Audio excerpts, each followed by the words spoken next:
Hello, my friends. I want to preface this video by saying that I'm going to give you the overview of this strategy, and I'm including this video along with a very comprehensive explanation of how to use these strategies, and you'll find them in my coaching program, which is at brianraymondking.com. With that, let's jump in. I received a question recently from a Facebook friend asking if I could go into my definition of self-advocacy and how my self-advocacy works. Well, the way I would define it quite simply is self-advocacy is the ability to articulate your needs and how to get those needs met. Very simple.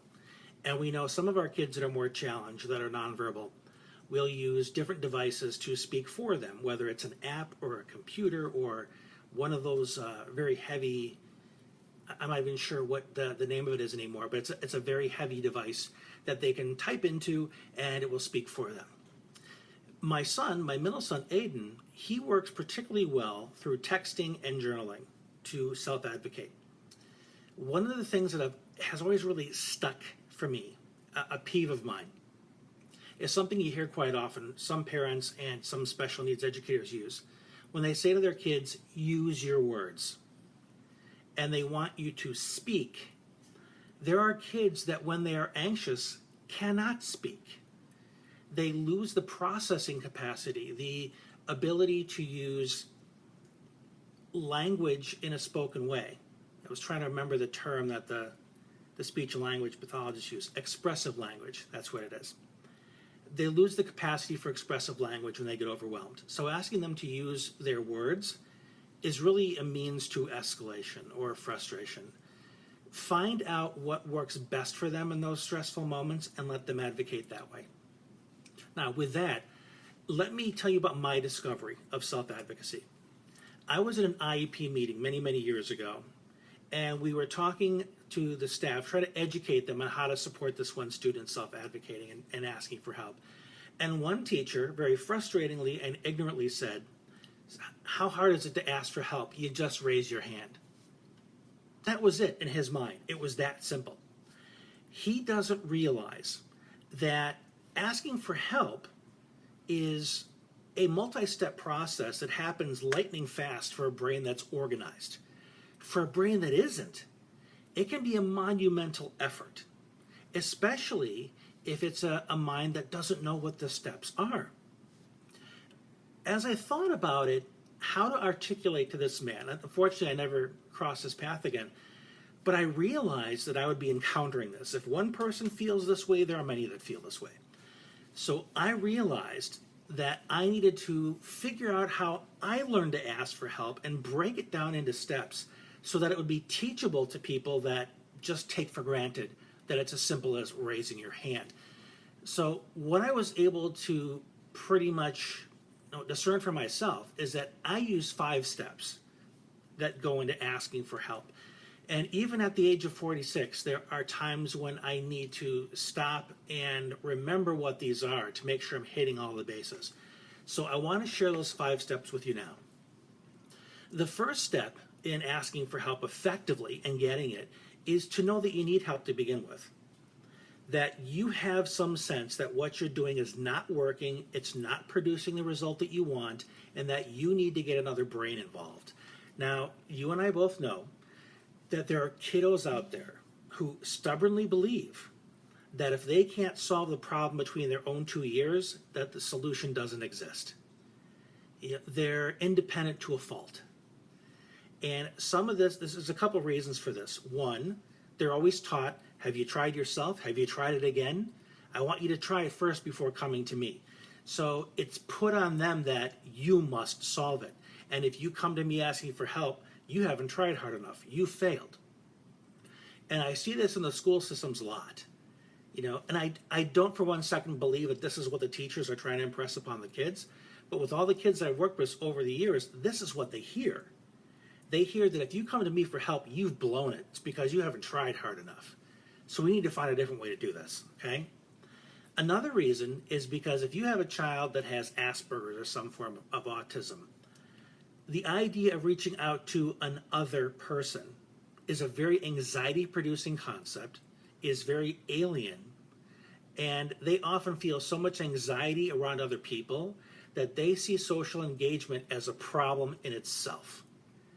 So they don't want to add another problem to an already existing problem. Make sense? So that's where I get into strategies about how to work collaboratively with a child so they see you as an asset, not a threat. That's an entirely different video. But what's important is just to understand that first step. You need to be able to say to yourself, this isn't working, I'm not getting the result I want, I need some help. Okay? That's step one. The second step is you need to know in what form you need the help. I'll give you a case from a young man that I work with.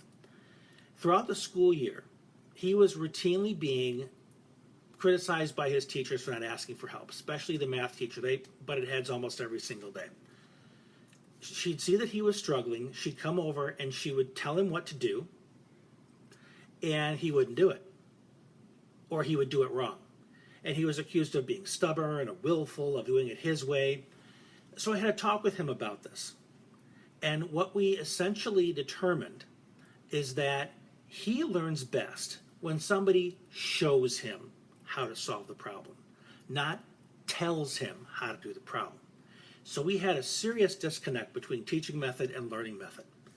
It's believed that we have multiple intelligences, and the primary ones are visual, auditory, and kinesthetic. This was a young man that was much more kinesthetic. Show me, write it down, and then let me write it down so I can feel that I've done it correctly. Okay? This teacher was a talker. She liked saying, this is how you do it. These are the steps that you follow. And for many kids, there's no question that that's going to work beautifully. For this young man, it didn't. He needed to be shown. So the next time he went into class, he asked for help. She came over and he said, can you show me how to do this? And lo and behold, she did, and he got it. It can be that simple, but often people miss this because even, teachers, they're human too. They are very invested in their own way of learning, of seeing the world. Same with parents. Parents will say, look at me when I talk to you. If you got a heavily auditory child, looking at you is going to be a distraction. You need to let your child listen and engage you the way they do so best. I'm very auditory. Stacy chimes in here. She says sometimes they need to be shown several times. That is a working memory issue. I talked about working memory in a different video, and their ability to hold on to the information that they've just been given. I need to be told many times as well until I write it down because of my working memory. So there are so many things to consider here. I could just go off in multiple tangents, which I often do, but today we're just talking about help. So knowing what form you need it. Do you need to see it? Do you need to hear it? Do you need to be shown it? Because that makes a huge difference, and that's where you need to ask for it. So you'd say things like, let me see you do it once. Can I watch you do it? Visual terms. Or can you explain it to me again, or tell me one more time? Auditory cues. Kinesthetic. Can you do it with me? Can you let me do it a few times? Okay? That is really, really important. That cues the person you're asking help from on how to show you. Stacy also asks, wonder if anxiety with asking to be shown, they tune out and need to be shown again. It can be, absolutely. It can be, Stacy, because in certain situations, they're afraid of being looked at, judged, criticized. So they feel that if I ask for help, people are going to look at me and they're going to think negatively of me. And that's an entirely different issue. That's about self-confidence. That's about self-talk. But there are a lot of issues that go around asking for help. What I'm emphasizing here are just the steps involved. And of course, there are going to be barriers to executing each step, and you deal with it one at a time. Okay? So we've covered these three so far. Know that you need help. Know in what form you need the help. And next is you need to know who you need the help from. One thing we find out a lot with our kiddos is that they become very secure to one or both parent. And then they want that parent to be their one-stop shop for everything. There's a young man that I worked with many, many years ago who was really big into World War II. He knew everything about who the generals were, the geography, where the battles were. And his dad was an accountant. And every time he got fascinated by something, then he would go to his dad and say, you know what, Dad, why do you think this General so-and-so made this decision? Dad's an accountant. He's not interested in World War II. It's not even on his radar. So he would tell his son, oh, I have no idea. Then his son would lash out at him. How could you not know? Are you stupid? This is important. He expected his dad to be his end-all, be-all for every answer he wanted. He didn't want to talk to teachers. He didn't want to talk to the librarian. He didn't want to talk to anybody but Dad. This, of course, is very dangerous because we live in a community. We have multiple resources to get our information from, and our kids must learn how to engage multiple resources. One way I taught this to my own boys is I kind of implemented the sense of wonder every time they asked a question I didn't know the answer to. They would say, hey, Dad, where do I find this? Or where do I get the answer to that? I would say, you know what? That's a really good question. Who do you think we can ask? And then we brainstorm the different people. Can we call Grandma? Can we go to the library?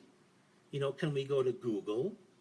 And I would do it with them because I wanted them to see me as somebody that could connect them with resources as opposed to someone who was the resource.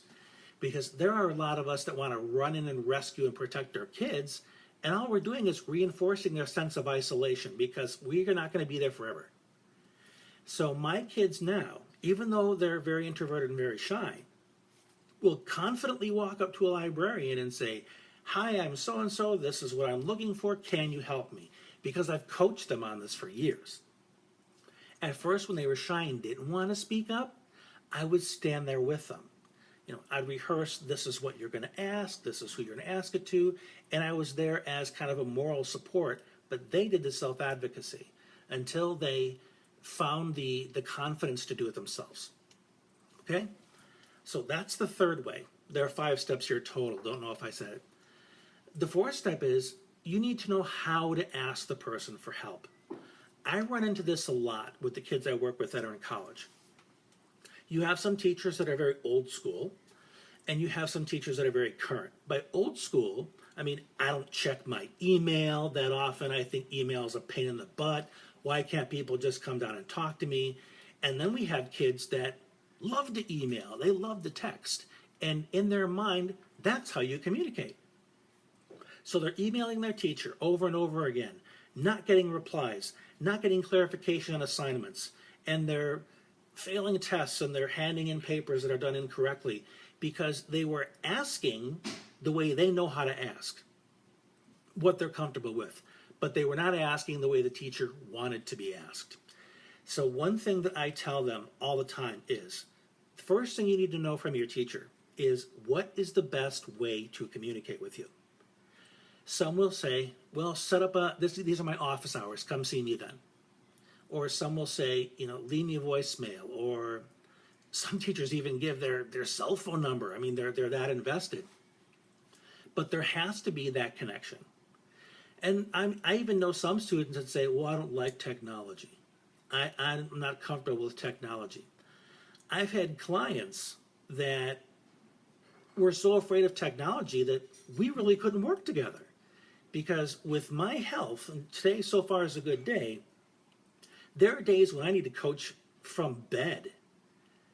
I can record audio. I can record short videos. I can speak a text message. And I can support my clients all day long. But I can't sit up and have a video chat with them because I'm in pain or I'm exhausted.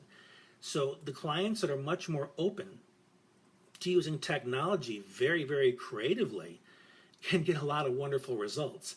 But they have to be willing to meet me where I need to be met. And for your kiddos, look at how they communicate best. There are times when my 14-year-old needs to write in a journal or text me when he's upset because he can't find the verbal language. I worked with a father and son who, when they started butting heads and getting frustrated, had to go to opposite sides of the house and text each other to work it out. And they did. They didn't have to be face-to-face talking. They needed to do what worked, okay? So that's number 4. Last but not least, number 5, you need to know if it's the best time to ask for and receive help. I've seen time and time again where a student has gone up to a teacher and say, I need help, I don't get it. And the teacher would say, I'm in the middle of something right now, let me get back to you. And the student goes away and says, she wouldn't help me. I asked for help and she didn't help. Okay? So this is an issue of patience. More often than not, I find this is a pretty top tier reason why people don't get the help they need, is because of a timing issue. You know, if you go to the teacher when they're helping another student, they say, can you wait a few minutes? That's not them blowing you off. That's not them saying no. That's encouraging you to be patient. Or again, you're not connecting with them the way they need to be connected with. Well, I sent my teacher a bunch of emails and never got a response. She obviously doesn't care. That's a grand old assumption. That's probably wrong. It's because you didn't advocate correctly. So when it's a timing issue, the way you handle that, if the teacher says, I'm busy right now, or I'm in the middle of something, or now is not a good time, you can say, oh, I apologize for catching you at a bad time. When would be a good time to follow up? Because I can tell you right now, if I'm tired at the end of the day and one of my kids wants to ask me a question that requires some thinking, I'm not going to be at my best, and I'm not going to have the capacity to help them. And I will tell them, now is not a good time. Would it be okay if we discuss this tomorrow morning? So I gave them a time when they could get help from me, as opposed to saying, I don't got time to worry about that junk, and leaving it open-ended and it's sounding like a blow-off, okay? It's important that we connect with our kids, let them know that we are a resource, and when we believe we can be most resourceful. Same with teachers, same with professionals. Because in our moments of frustration, we don't often realize that what we are saying to our kids can sound like a rejection or an invalidation of their need for help. So let's recap the 5 one more time. The first step in asking for and receiving help is to know that you need the help. The second is to know in what form you need the help, visual, auditory, or kinesthetic. And know who you need the help from. Is it your parent? Is it a sibling? Is it a teacher, a librarian, or Professor Google? Okay? 4 is you need to know how to ask them for help. Verbally, email, text, going and seeing them face to face. And lastly, you need to know if it's the best time to ask for help. And if it isn't, ask when you can reconnect with that person. So I hope this is helpful. As I mentioned at the beginning, there is a very, very comprehensive overview of how to implement these 5 steps in my coaching program, which you can find at brianraymondking.com. But in the meantime, I hope this has been helpful for you, and if so, feel free to share it liberally with those you think could benefit. Have a wonderful day. We'll talk again soon.